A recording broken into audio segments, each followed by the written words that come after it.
ॐ श्रौत्रार्हन्ति चणैर्गुण्यैर्महर्षिभिरहर्दिवन्तोष्टूयमानोऽप्यगुणो विभुर्विजयतेतरां पूर्वार्धे कथितास्तुर्यपञ्चमाध्यायवर्तिनः प्रत्यया अथ कथ्यन्ते तृतीयाध्यायगोचराः। नमः सर्वेभ्यः श्रोतृभ्यः। अस्माभिः गतपाठे यद्यत् पठितं तद् एकवारं स्मरामः। वयं वैयाकरणसिद्धान्तकौमुदी इत्याख्यस्य ग्रन्थस्य तत्र तिङन्ते क्रियादिप्रकरणं पठन्तः स्मः। प्रकरणस्यास्य अस्माकं क्रमे तत्र चतुर्थः पाठः गतपाठः प्रवृत्तः। अस्मिन् चतुर्थे पाठे वयं सर्वादौ तावत् जृ-वयोहानौ इति धातुं पठितवन्तः। अत्रैव मतभेदेन झृ धृ इत्यपि केचन कथयन्ति इत्यस्ति। नृ-नये इति अग्रिमः धातुः पठितः, ततः कृ हिंसायां ऋ गतौ इति एते धातवः पठिताः। ऋगतौ इत्यत्र ऋणाति अराञ्चकार अरिता अरीता इत्यादीनि रूपाणि दृष्टानि। ततः ज्या-वयो-हानौ इति धातुपठनसमये कश्चन विशेषः पठितः। आदौ तु अत्र ग्रहिजा वै विधिवृष्टि इत्यादिना सम्प्रसारणं भवति इत्युक्तं। ततः दीर्घविधायकं सूत्रमत्र हलः इति पठितम्।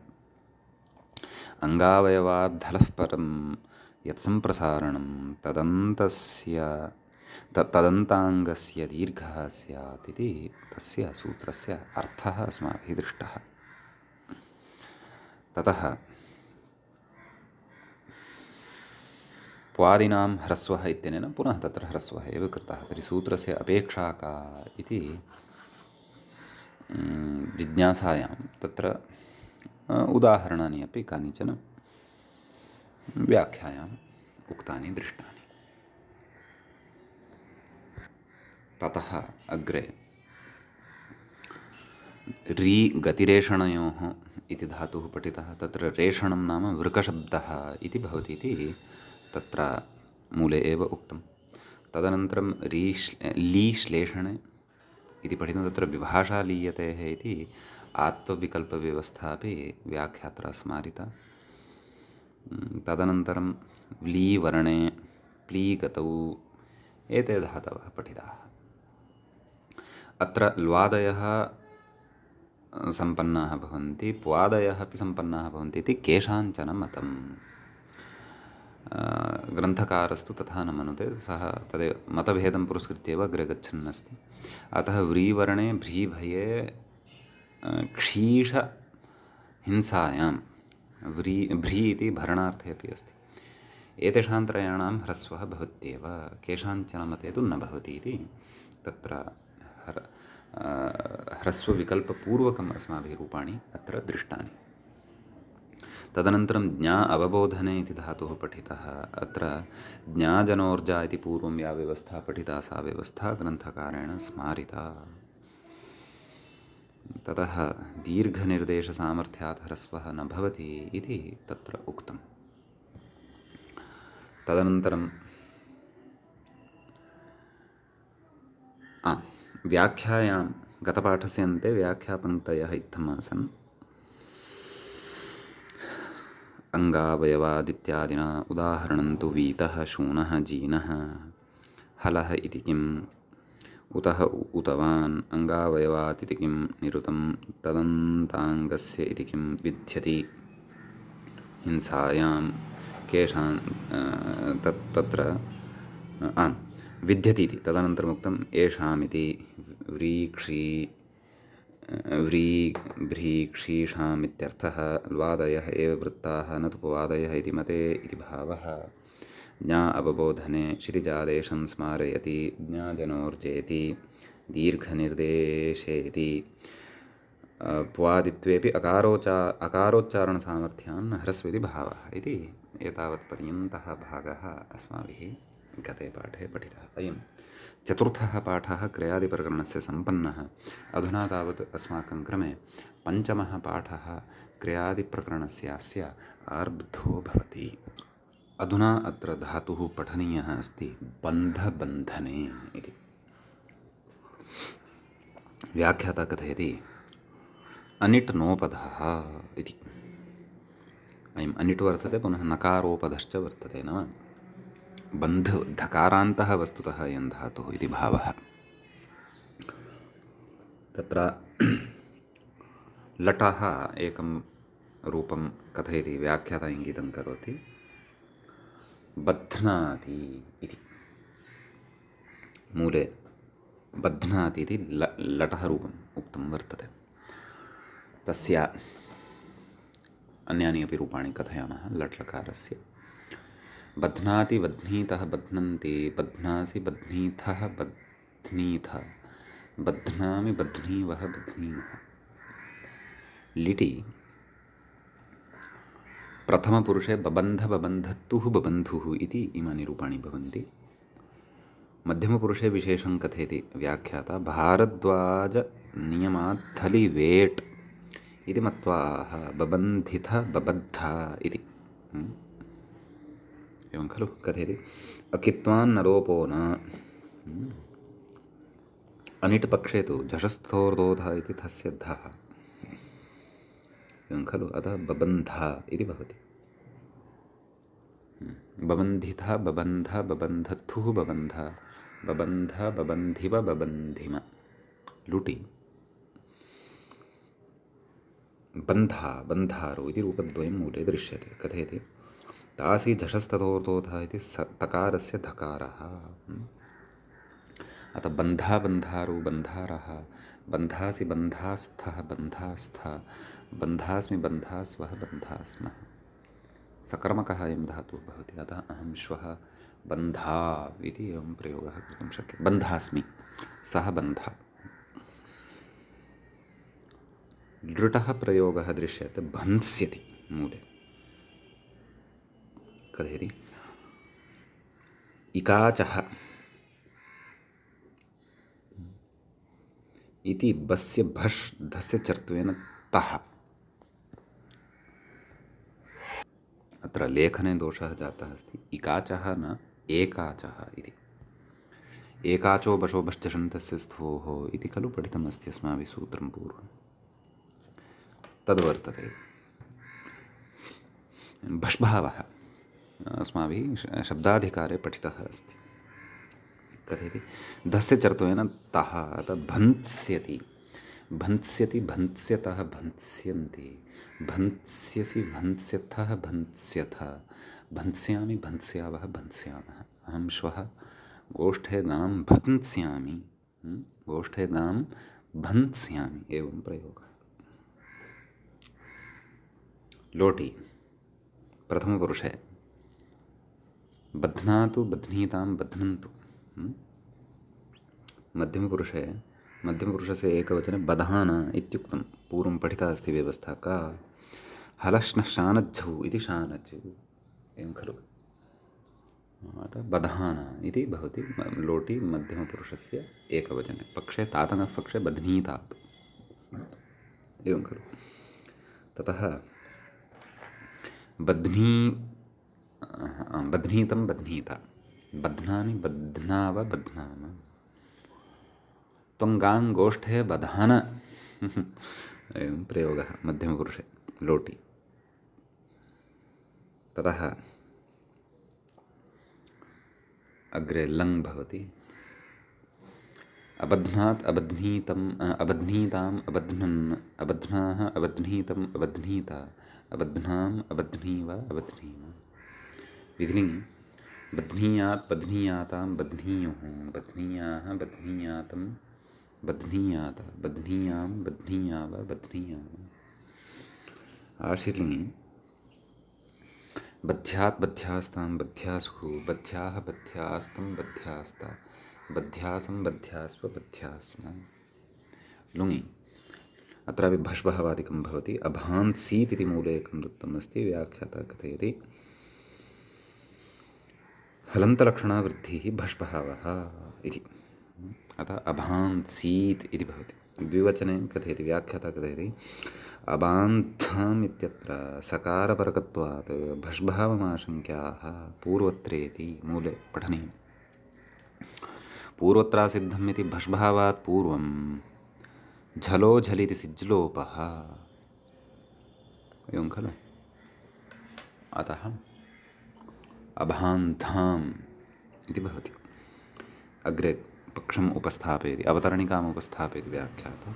ननु कृते सिज्लोपे प्रत्ययलक्षणमाश्रित्य सकारवर्गत्वात् भष् दुर्वार इत्यतः आह प्रत्ययलक्षणेनेति मूले।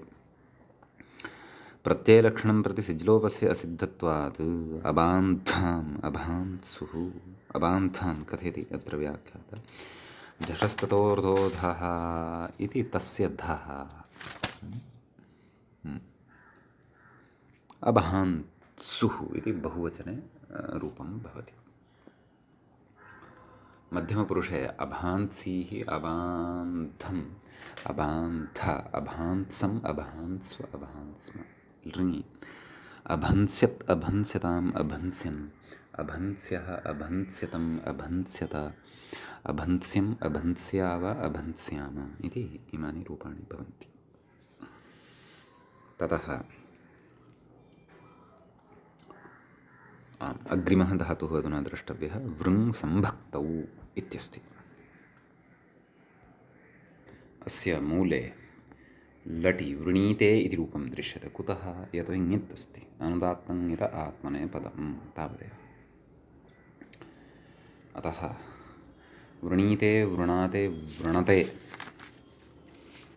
एवं खलु। ततः मध्यमपुरुषे वृणीषे वृणाथे वृणीध्वे वृणे वृणीवहे वृणीमहे लिटि वव्रे इति रूपं दत्तमस्ति।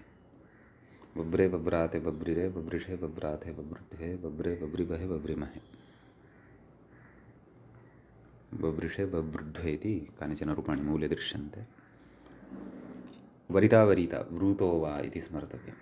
इटः पक्षे वरिता वरितारो वरितारः लुटि लुटि वरिता वरितारो वरितारः वरितासि वरितास्थः नैव नैव नैव वरितासे वरितासाथे वरिताद्भे वरिताहे वरितास्वहे वरितास्महे। इटः दीर्घपक्षे वरीता वरीतारो वरीतारः वरीतासे वरीतासाथे वरीताद्भे वरीताहे वरीतास्वहे वरीतास्महे इति इमानि रूपाणि भवन्ति। एवं खलु। ततः अग्रे लृट्लकारः भवति। इटः पक्षे वरिष्यते वरिष्येते वरिष्यन्ते वरिष्यसे वरिष्येथे वरिष्यध्वे वरिष्ये वरिष्यावहे वरिष्यामहे। इटः दीर्घपक्षे वरीष्यते वरीष्येते वरीष्यन्ते वरीष्यसे वरीष्येथे वरीष्यध्वे वरीष्ये वरीष्यावहे वरीष्यामहे। ततः लोटि वृणीतात् नैव वृणीतां वृणीतां वृणीतां वृणातां वृणतां वृणीष्व वृणाथां वृणीध्वं वृणै वृणावहै वृणामहे लङि अवृणीता अवृणाताम् अवृणी अवृणता अवृणीथाः अवृणाथाम् अवृणीध्वम् अवृणि अवृणीवहि अवृणीमहि विधिलिङि वृणीत वृणीयातां वृणीरन् वृणीधाः वृणीयाथां वृणीध्वं वृणीय वृणीवहि वृणीमहि आशीर्लिङि आम् तत्र वरिशिष्टवरिषीयास्तां वरिशीरन् वरिशिष्ठाः वरिषीयास्थां वरिशीध्वं वरिषीय वरिषीवहि वरिषीमहि। ततः लुङि तत्र मूले अवरिष्ट अवरीष्ट अवृत इति त्रिविधानि रूपाणि दत्तानि सन्ति। अवरिष्ट अवरिषाताम् अवरिषाताम् अवरिषता अवरिष्ठाः अवरिषाथाम् अवरिध्वम् अवरिषि अवरिष्वहि अवरिष्महि। इटः दीर्घपक्षे अवरीष्ट अवरीषाताम् अवरीषत अवरीष्ठाः अवरीषाथाम् अवरीध्वम् अवरीषि अवरीष्वहि अवरीष्महि। इडभावपक्षे अवृता अवृषाताम् अवृषता अवृथाः अवृषाथाम् अवृध्वम् नैव अवृद्धम् अवृषि अवृष्वहि अवृष्महि इति इमानि रूपाणि भवन्ति। समीचीनम्। अग्रे धातुः वर्तते शन्थविमोचनप्रतिहर्षयोः इति अस्ति। एवं खलु। इतः परस्मैपदिनः धातवः आरभ्यन्ते। तत्र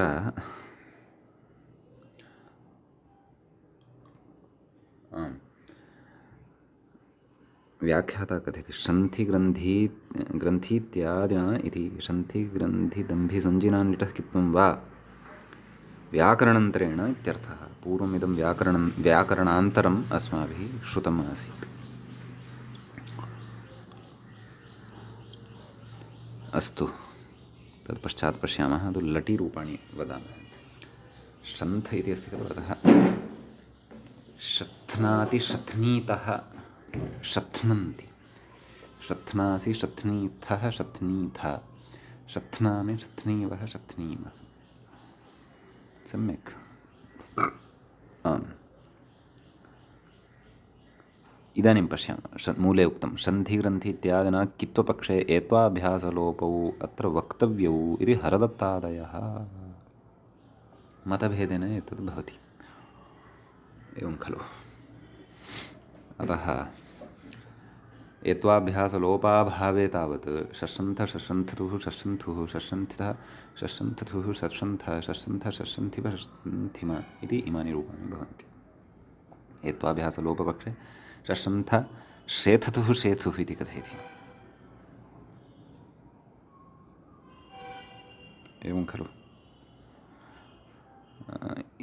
अग्रे किमुच्यमानमस्ति व्याख्यातारमपि पश्यामः। पिताम् इदं कित्वमिति सुधाकरमते अपि प्रथमपुरुषणलि शशाथ। पिताम् अपि इदं कित्वं, तथा चेत् शशाथ इति भवति। किति सति तर्हि नलोपः भवति खलु इति भावः। उत्तमपुरुषणलि तु शशाथ शशथ इति माधव आह इत्यर्थः। मूले उक्तं खलु इदं कित्वं पितामपि इति सुधाकरमते शेषितः।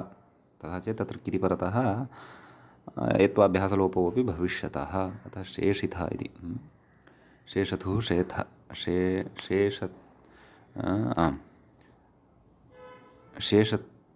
शेथथुः शेथ कथयति। अस्मिन् पक्षे णलि शशाथ, उत्तमे तु शशाथ शशथ इति माधवः। तत्र मूलं मृग्यं, मूलं तु द्रष्टव्यम् इति कथयति।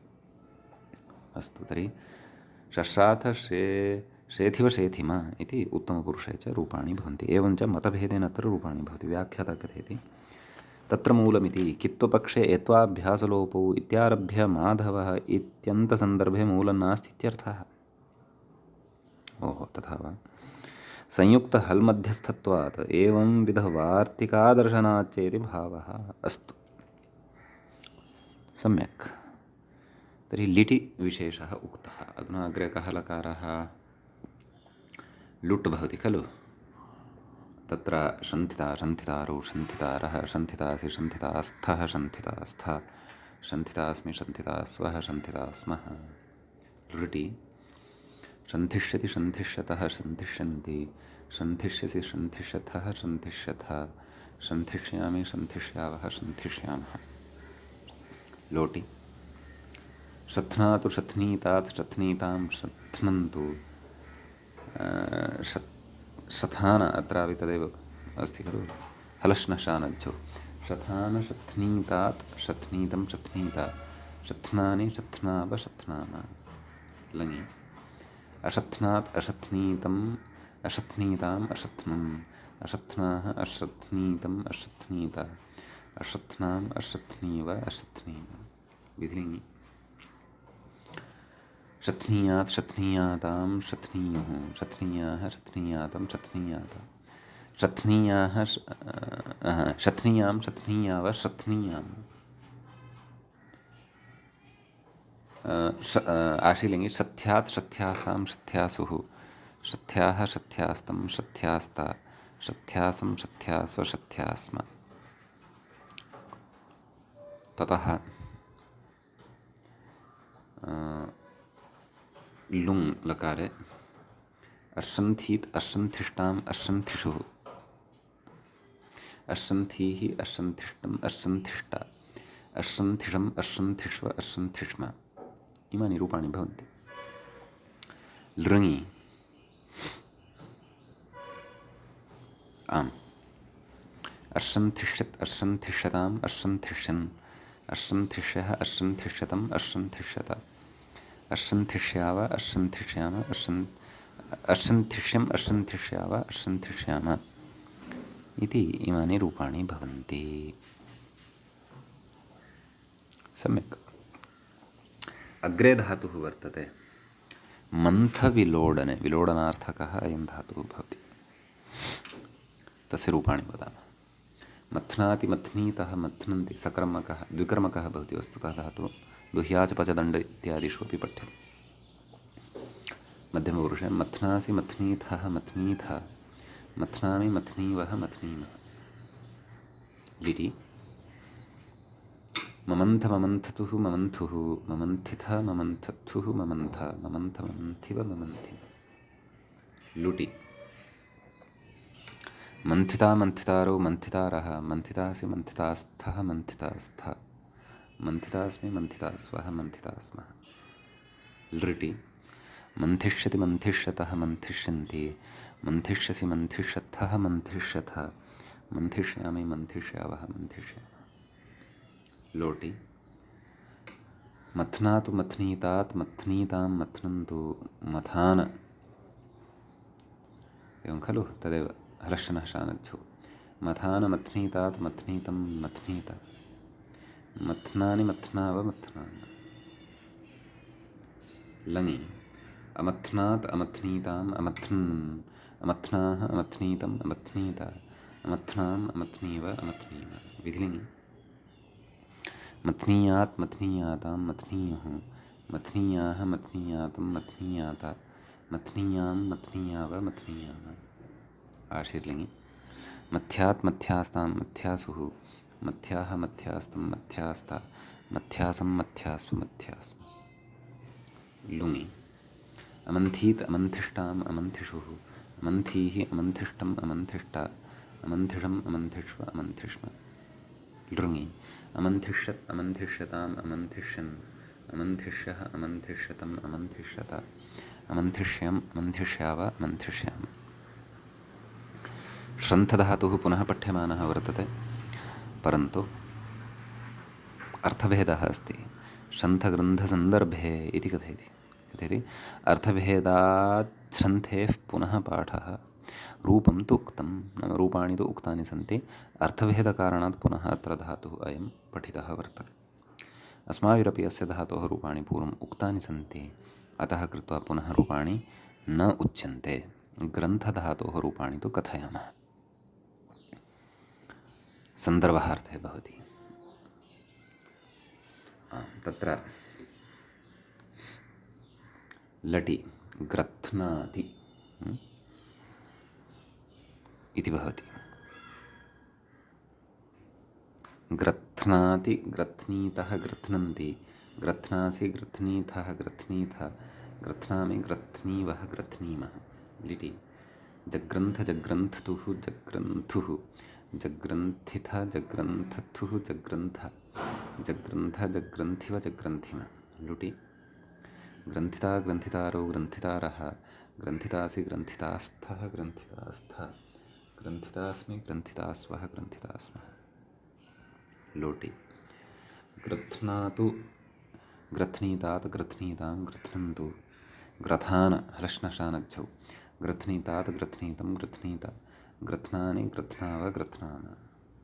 लङि अग्रथ्नात् अग्रथ्नीताम् अग्रथ्नन्, अग्रथ्नाः अग्रथ्नीतम् अग्रथ्नीता एवं खलु। अग्रथ्नाम् अग्रथ्नीव अग्रथ्नीम। विधिलिङि ग्रथ्नीयात् ग्रथ्नीयातां ग्रथ्नीयुः, ग्रथ्नीयाः ग्रथ्नीयातं ग्रथ्नीयात, ग्रथ्नीयां ग्रथ्नीयाव ग्रथ्नीयाम।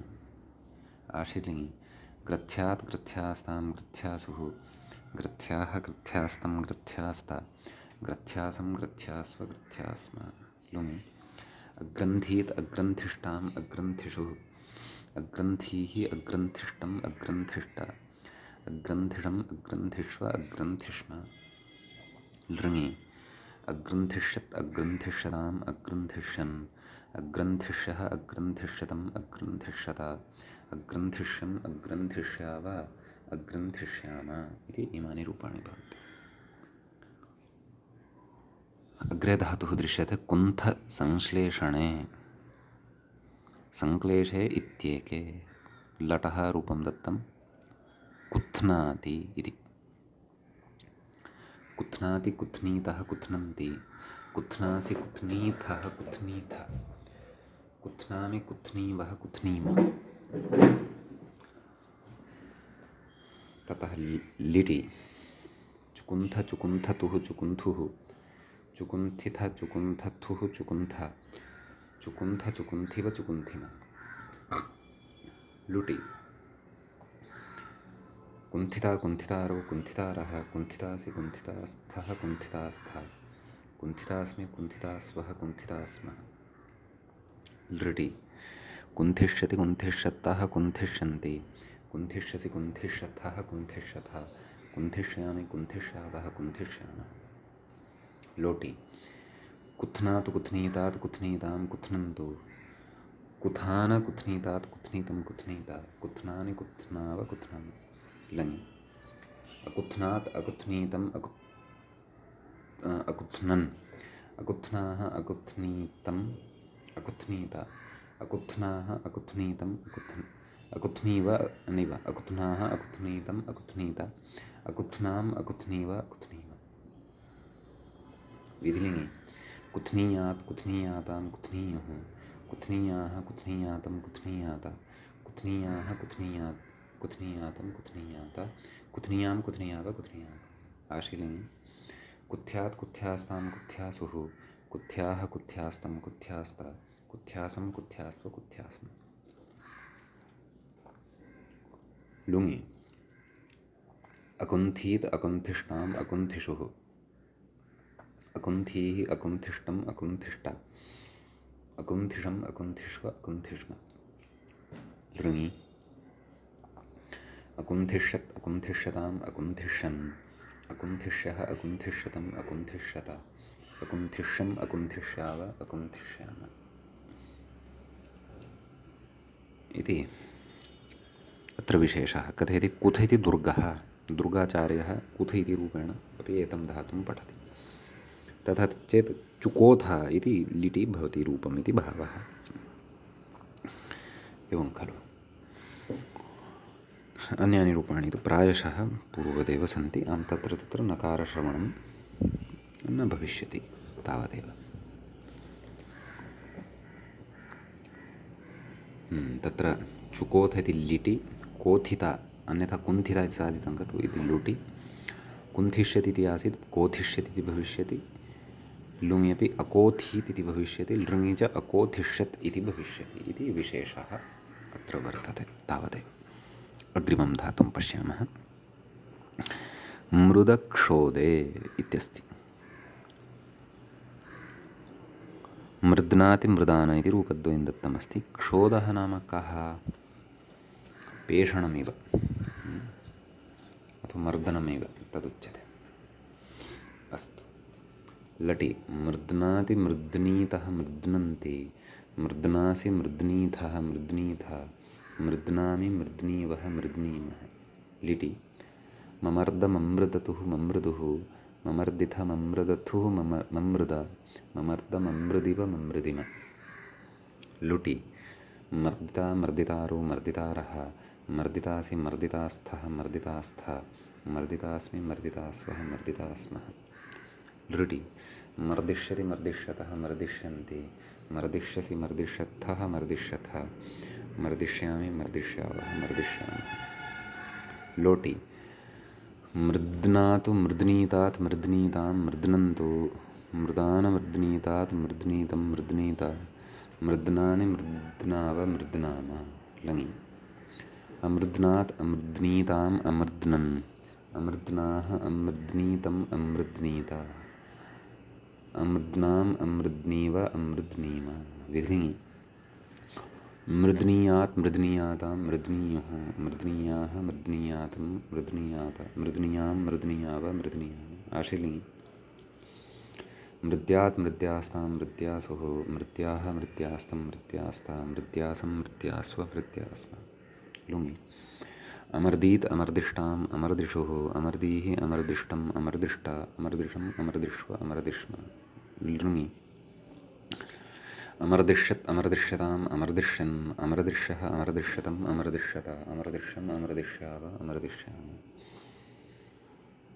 अग्रे धातुः भवति मृड च, नाम क्षोधार्थे मृड इति धातुः भवति। अयं सुखेपि सुखेपि भवति इति भावः। ष्टुत्वं मृडणाति इति, ष्टुत्वद्वारा श्नः नकारस्य णत्वं भवति इति भावः अस्ति। मृडणाति मृडणीतः मृडन्ति, मृडणासि मृडणीथः मृडणीथ, मृडणामि मृडणीवः मृडणीमः। लिटि ममर्ड ममृडतुः ममृडुः, ममर्डिथ ममृडथुः ममृड, ममर्ड ममृडिव ममृडिम। लुटि मर्डिता मर्डितारो मर्डितारः, मर्डितासि मर्डितास्थः मर्डितास्थ, मर्डितास्मि मर्डितास्वः मर्डितास्मः। लृटि मर्डिष्यति मर्डिष्यतः मर्डिष्यन्ति, मर्डिष्यसि मर्डिष्यत्थः मर्डिष्यथ, मर्डिष्यामि मर्डिष्यावः मर्डिष्यामः। लोटि मृड्नातु मृड्णीतात् मृड्णीतां मृड्णन्तु, मृडान मृड्णीतात् मृड्णीतं मृड्णीता, मृड्णानि मृड्णाव मृड्णाम। लङि अमृड्णात् अमृड्णीताम् अमृड्णन्, अमृड्णाः अमृड्णीतम् अमृड्णीता, अमृड्णाम् अमृड्णीव अमृड्णीम। विधिलिङ्गि मृड्णीयात् मृड्णीयातां मृड्णीयुः, मृड्णीयाः मृड्णीयातां मृड्णीयात, मृड्णीयां मृड्णीयाव मृड्णीयाम। आशीलिङ्गि मृड्यात् मृड्यास्तां मृड्यासुः, मृड्याः मृड्यास्तं मृड्यास्त, मृड्यासं मृड्यास्व मृड्यास्म। लुङि अमर्डीत् अमर्डिष्टाम् अमर्डिषुः, अमर्डीः अमर्डिष्टम् अमर्डिष्ट, अमर्डिषम् अमर्डिष्व अमर्डिष्म। लृङि अमर्डिष्यत् अमर्डिष्यताम् अमर्डिष्यन्, अमर्डिष्यः अमर्डिष्यतम् अमर्डिष्यत, अमर्डिष्यम् अमर्डिष्याव अमर्डिष्याम। अग्रे धातुः वर्तते गुधः रोषे, रोषार्थकः अयं धातुः भवति। रोषः नाम क्रोधः। गुध्नाति इति एकं रूपं मूले दत्तमस्ति, अन्यानि रूपाणि कथयामः। गुध्नाति गुध्नीतः गुध्नन्ति, गुध्नासि गुध्नीथः गुध्नीथ, गुध्नामि गुध्नीवः गुध्नीमः। लिटि जुगोध जुगुधतुः जुगुधुः, जुगोधिथ जुगुधथुः जुगुध, जुगोध जुगुधिव जुगुधिम। लुटि गोधिता गोधितारो गोधितारः, गोधितासि गोधितास्थः गोधितास्थ, गोधितास्मि गोधितास्वः गोधितास्मः। लृटि गोधिष्यति गोधिष्यतः गोधिष्यन्ति, गोधिष्यसि गोधिष्यत्थः गोधिष्यथ, गोधिष्यामि गोधिष्यावः गोधिष्यामः। लोटि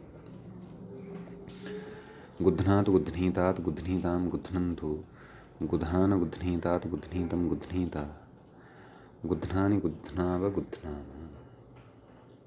लङि अगुध्नात् अगुध्नीताम् अगुध्न्, अगुध्नाः अगुध्नीतम् अगुध्नीत, अगुध्नाम् अगुध्नीव अगुध्नीम। विधिलिङ्गि गुध्नीयात् गुध्नीयातां गुध्नीयुः, गुध्नीयाः गुध्नीयातं गुध्नीयात, गुध्नीयां गुध्नीयाव गुध्नीयाम। आशीलिङ्गि गुध्यात् गुध्यास्तां गुध्यासुः, गुध्याः गुध्यास्तं गुध्यास्त, गुध्यासं गुध्यास्व गुध्यास्म।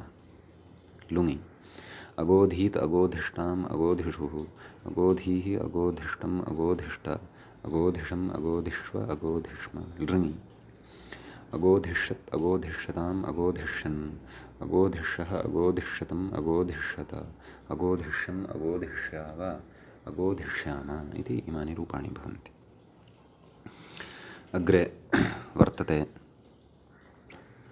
धातुः कुशनिष्कर्षे इति निष्कर्षार्थः अयं धातुः भवति एवं खलु। कुषणात् इति एकं रूपं ददाति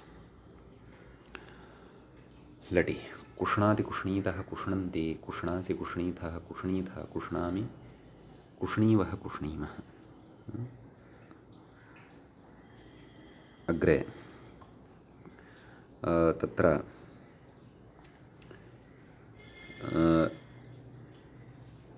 विकल्पेन इडागमव्यवस्था उच्यमाना वर्तते।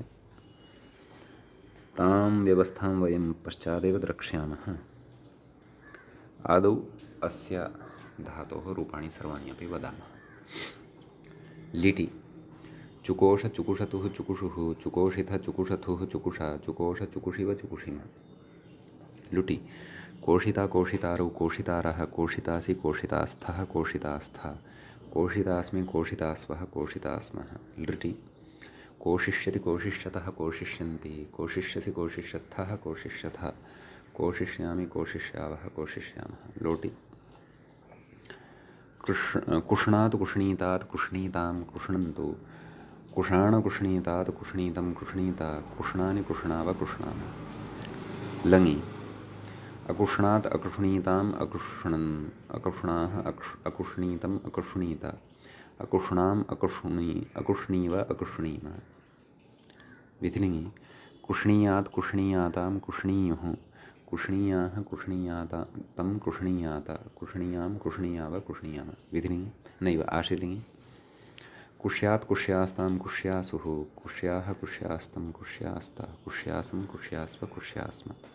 लुङि अकोषीत् अकोशिष्टाम् अकोशिषुः, अकोशीः अकोशिष्टम् अकोशिष्टा, अकोशिषम् अकोशिष्व अकोशिष्म। लृङि अकोशिष्यत् अकोशिष्यताम् अकोशिष्यन्, अकोशिष्यः अकोशिष्यतम् अकोशिष्यत, अकोशिष्यम् अकोशिष्याव अकोशिष्याम। समीचीनम्।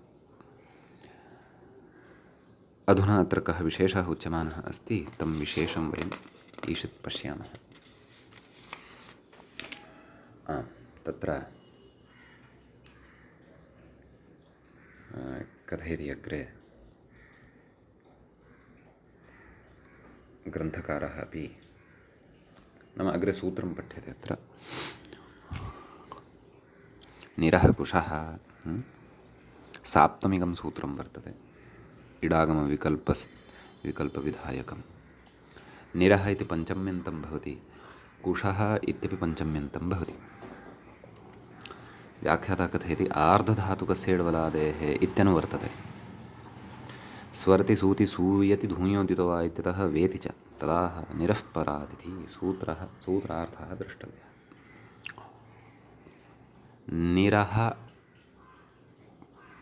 परात् कुशः वलादेः आर्धधातुकस्य इड्वा स्यात् इति। निर इति उपसर्गः अपेक्षितः। अतः आर्धधातुक प्रसङ्गः द्रष्टव्यः। आर्धधातुलकारसम्बद्ध एव अयं विशेषः। अतः इटः पक्षे निष्कोषिता इति, इडभावपक्षे निष्कोष्टा लुटि। लुङि निरकोषीत् इति इटः पक्षे, निरकुक्षत् इति इडभावपक्षे रूपाणि अत्र ज्ञेयानि। सम्यक् व्याख्याता तदेव कथयति निरकुक्षत् इडभावपक्षे शलयुधादिनिटः क्षः इति क्ष इति भावः इति। सम्यक् एतावानेव विशेषः अत्र वर्तते। अग्रिमं धातुं पश्यामः। क्षुभसञ्चलने इत्यस्ति। अणत्वाभावं स्मारयति। क्षुभ्नादिषु च क्षुभ्नाति क्षुभ्नीतः क्षोभिता क्षुभाना, नाम तदेव क्षुभ्नादिषु च इति पूर्वं पठितं वर्तते। तत्र पठिताः शब्दाः अणत्वाभावार्थम् उपात्ताः वर्तन्ते। अतः अस्तु। लटि क्षुभ्नाति क्षुभ्नीतः क्षुभ्नन्ति, क्षुभ्नासि क्षुभ्नीथः क्षुभ्नीथ, क्षुभ्नामि क्षुभ्नीवः क्षुभ्नीमः। ततः अग्रे लिटि चुक्षोभः चुक्षुभतुः चुक्षुभुः चुक्षोभितः चुक्षुभत्थुः चुक्षुभः चुक्षोभः चुक्षुभिव चुक्षुभिम लुटि क्षोभिता क्षोभितारौ क्षोभितारः क्षोभितासि क्षोभितास्थः क्षोभितास्थ क्षोभितास्मि क्षोभितास्वः क्षोभितास्मः त्रुटि क्षोभिष्यति क्षोभिष्यतः क्षोभिष्यन्ति क्षोभिष्यसि क्षोभिष्यथः क्षोभिष्यथः क्षोभिष्यामि क्षोभिष्यावः क्षोभिष्यामः लोटि क्षुब्ध्नातु क्षुब्धीतात् क्षुब्धीतां क्षुब्ध्नन्तु क्षुभान क्षुब्धीतात् क्षुब्धीतं क्षुब्धीता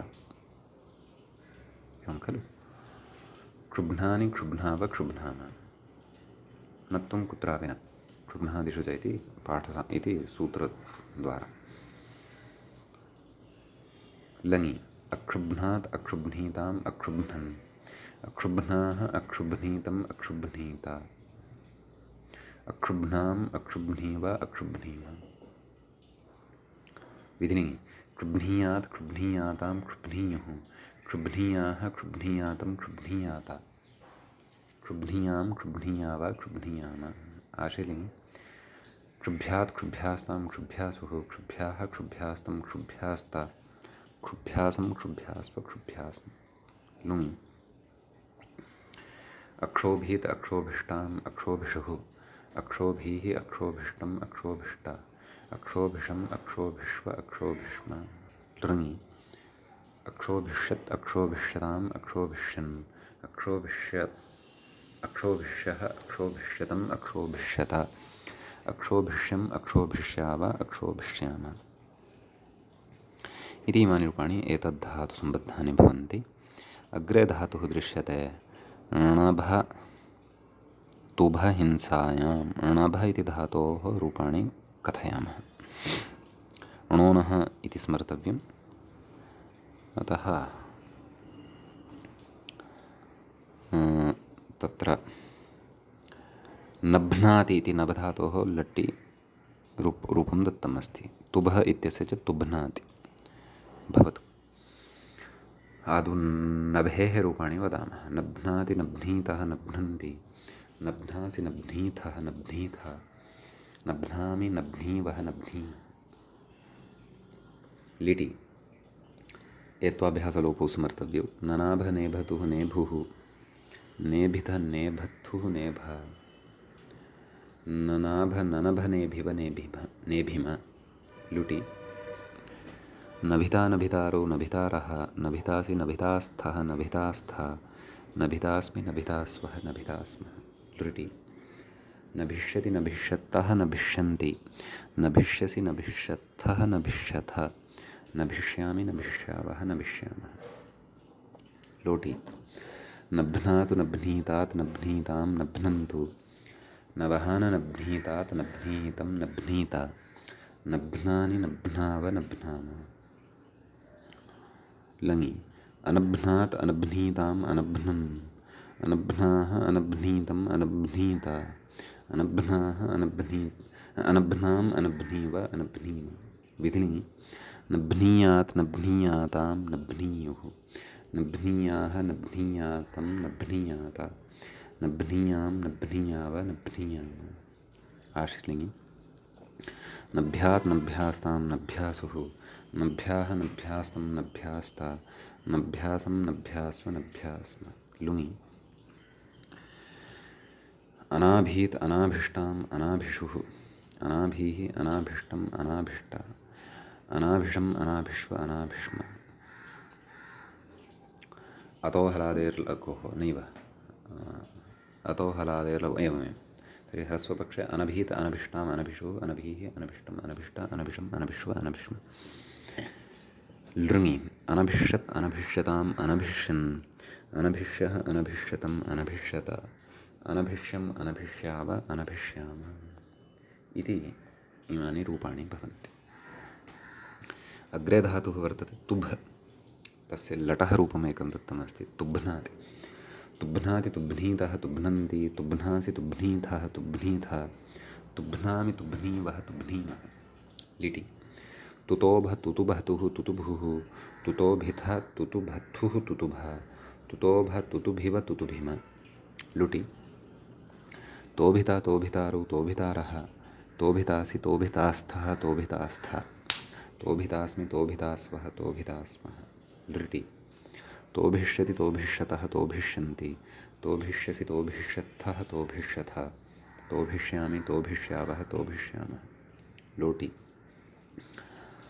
तुभ्नातु तुभ्नीतात् तुभ्नीतां तुभ्नन्तु तुभ्हान तुभ्नीतात् तुभ्नीतं तुभ्नीता तुभ्नानि तुभ्नाव तुभ्नाम तुभ्नानि तुभ्नाव तुभ्नाम लङि अतुभ्नात् अतुभ्नीताम् अतुभ्नन् अतुभ्नाः अतुभ्नीतम् अतुभ्नीता अतुभ्नाम् अतुभ्नीव अतुभ्नीम विधिलिङ्गि तुभ्नीयात् तुभ्नीयातां तुभ्नीयुः तुभ्नीयाः तुभ्नीयातं तुभ्नीयाता तुभ्नीयां तुभ्नीयाव तुभ्नीयाम आशीर्लिङ्गि तुभ्यात् तुभ्यास्तां तुभ्यासुः तुभ्याः तुभ्यास्तं तुभ्यास्ता तुभ्यासं तुभ्यास्व तुभ्यास्म लुङि अतोभीत् अतोभिष्टाम् अतोभिषुः अतोभीः अतोभिष्टम् अतोभिष्टा अतोभिषम् अतोभिष्व अतोभिष्म दृङि अतोभिष्यत् अतोभिष्यताम् अतोभिष्यन् अतोभिष्यः अतोभिष्यतम् अतोभिष्यता अतोभिष्यम् अतोभिष्याव अतोभिष्याम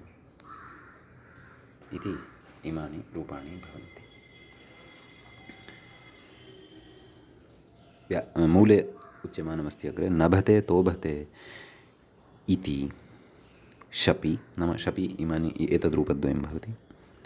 नभ्यति लुभ्यति इति श्यनि तत्तु पूर्वं प्रवृत्तम् अस्ति। अस्तु क्लिशु विबाधने विबाधने इति विशिष्टा बाधा इत्येतस्मिन् अर्थे अयं धातुः भवति। एवं खलु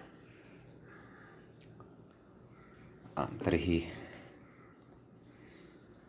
अस्य तत्र मूले कानिचन रूपाणि प्रदत्तानि दृश्यन्ते। क्लिश्नाति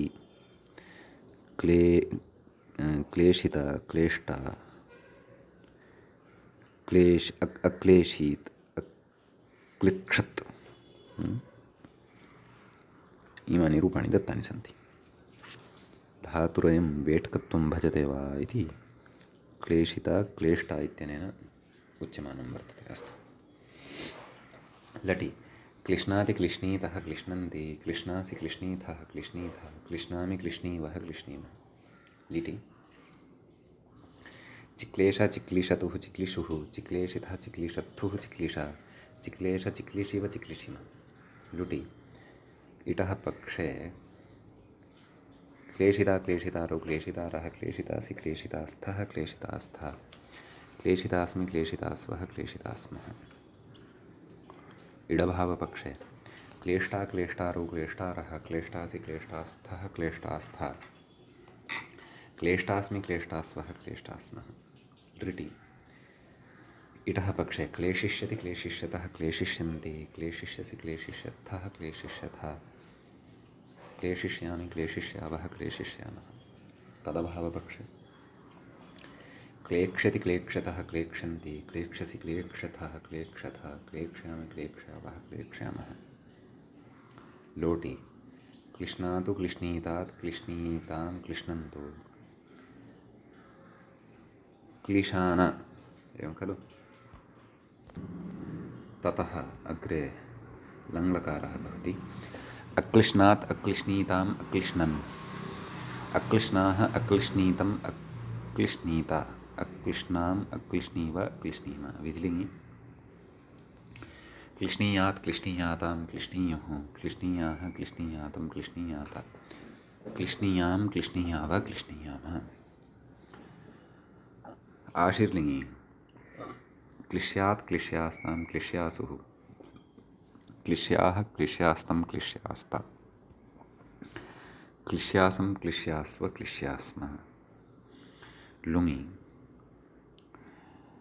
रूपद्वयं दत्तमस्ति खलु अक्लेशीत् अक्लिक्षत् अक्लेशीत् इति इटः पक्षे एवं खलु अक्लेशीत अक्लेशिष्टाम् अक्लेशिषुः अक्लेशीः अक्लेशिष्टम् अक्लेशिष्टा अक्लेशिषम् अक्लेशिष्व अक्लेशिष्म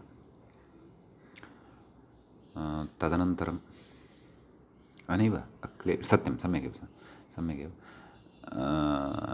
इडभावपक्षे अक्लिक्षत् अक्लिक्षताम् अक्लिक्षन् अक्लिक्षः अक्लिक्षतम् अक्लिक्षता अक्लिक्षम् अक्लिक्षाव अक्लिक्षाम तदनन्तरं लृङि इटः पक्षे अक्लेशिष्यत् अक्लेशिष्यताम् अक्लेशिष्यन् अक्लेशिष्यः अक्लेशिष्यतम् अक्लेशिष्यता अक्लेशिष्यम् अक्लेशिष्याव अक्लेशिष्याम इडभावपक्षे अक्लेक्षत् अक्लेक्षताम् अक्लेक्षन् अक्लेक्ष्यः अक्लेक्षतम् अक्लेक्षता अक्लेक्ष्यम् अक्लेक्ष्याव अक्लेक्ष्याम एवं खलु तदनन्तरं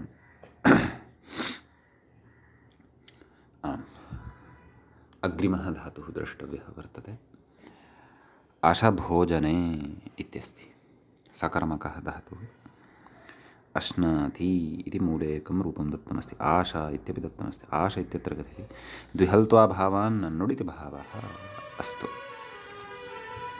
रूपाणि वदामः अश्नाति अश्नीतः अश्नन्ते अश्नासि अश्नीतः अश्नीथा अश्नामि अश्नीवः अश्नीमः लिटि आश आशतुः आशुः आशिथ आशत्थुः आशा आश आशिव आशिम लुटि अशिता अशितारौ अशितारः अशितासि अशितास्थः अशितास्था अशितास्मि अशितास्वः अशितास्मः लृटि अशिष्यति अशिष्यतः अशिष्यन्ति अशिष्यसि अशिष्यत्थः अशिष्यथा अशिष्यामि अशिष्यावः अशिष्यामः लोटि अश्नातु अश्नीतात् अश्नीताम् अश्नन्तु अशान अश्नीतात् अश्नीतम् अश्नीता अश्नानि अश्नाव अश्नाम लङि आश्नात् आश्नीताम् आश्नन् आश्नाः आश्नीतम् आश्नीता आश्नाम् आश्नीव आश्नीव विधिलिङि अश्नीयात् अश्नीयाताम् अश्नीयुः अश्नीयाः अश्नीयातम् अश्नीयाता अश्नीयाम् अश्नीयाव अश्नीयाम आश्लिङि अस्यात् अस्यास्ताम् अस्यासुः अस्याः अस्यास्तम् अस्यास्ता अश्यासम् अस्यास्व अस्यास्म लुङि आशीत् आशिष्टाम् आशिषुः आशीः आशिष्टम् आशिष्टा आशिषम् आशिष्व आशिष्म लृङि आशिष्यत् आशिष्यताम् आशिष्यन् आशिष्यः आशिष्यतम् आशिष्यत आशिष्यम् आशिष्याव आशिष्याम इमानि रूपाणि भवन्ति अग्रे धातुः वर्तते उध्रस उञ्छे उकारः इत् उकारः इति संज्ञकः भवति तस्य भिन्नं प्रयोजनम् अस्तु उञ्छार्थकः ध्रस्नाति इति ध्रस्नाति ध्रस्नीतः ध्रस्नन्ति एवं खलु ध्रस्नासि ध्रस्नीतः ध्रस्नीतः ध्रस्नामि ध्रस्नावः ध्रस्नीवः ध्रस्नीमः मूले उच्यते उकारः धात्ववयवः इत्येके नाम केषाञ्चन मते तथा भवति तथा चेत् अयं धातुः इजादिः सम्पद्यते गुरुमाश्च अतः उद्धृताञ्चकार इत्यपि रूपं लिटि अवगन्तव्यम् अस्तु परन्तु यद्ययं धात्ववयवत्वं भजते तर्हि तु तत्र नाम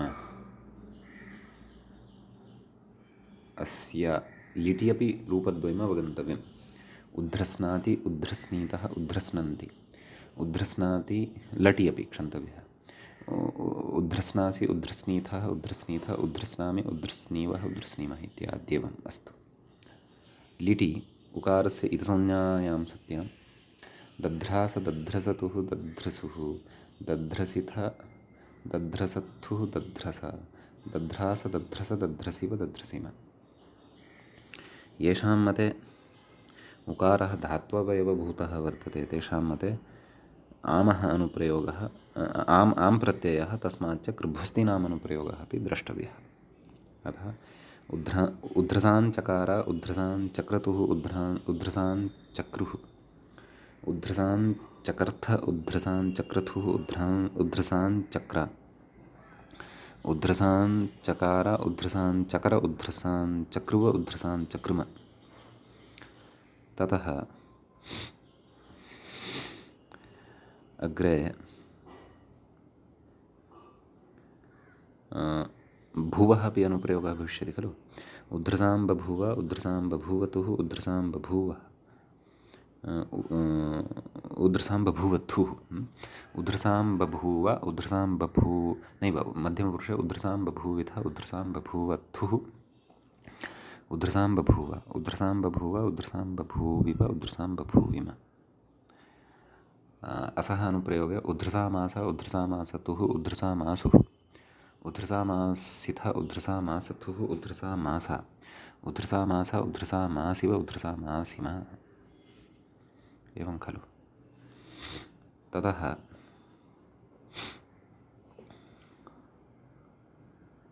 तत्र लुट्लकारे ध्रसिता ध्रसितारौ ध्रसितारः ध्रसितासि ध्रसितास्थः ध्रसितास्थः ध्रसितास्मि ध्रसितास्व ध्रसितास्मः। उकारसहितस्य तु उध्रसिता उध्रसितारौ उध्रसितारः उध्रसितासि उध्रसितास्थः उध्रसितास्थः उध्रसितास्मि उध्रसितास्वः उध्रसितास्मः।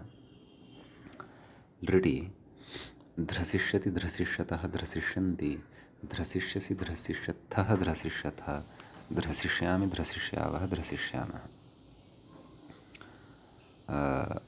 उकारसहितस्य तु उध्रसिष्यति उध्रसिष्यत्तः उध्रसिष्यन्ति उध्रसिष्यसि उध्रसिष्यत्थः उध्रसिष्यथः उध्रसिष्यामि उध्रसिष्यावः उध्रसिष्यामः। इमानि रूपाणि भवन्ति। ततः लोटि ध्रस्नातु ध्रस्नीतात् ध्रस्नीतां ध्रस्नन्तु ध्रसान ध्रस्नीतात् ध्रस्नीतं ध्रस्नीता ध्रस्नानि ध्रस्नाव ध्रस्नाम। उकारसहितस्य तु उध्रस्नातु उध्रस्नीतात् उध्रस्नीताम् उध्रस्नन्तु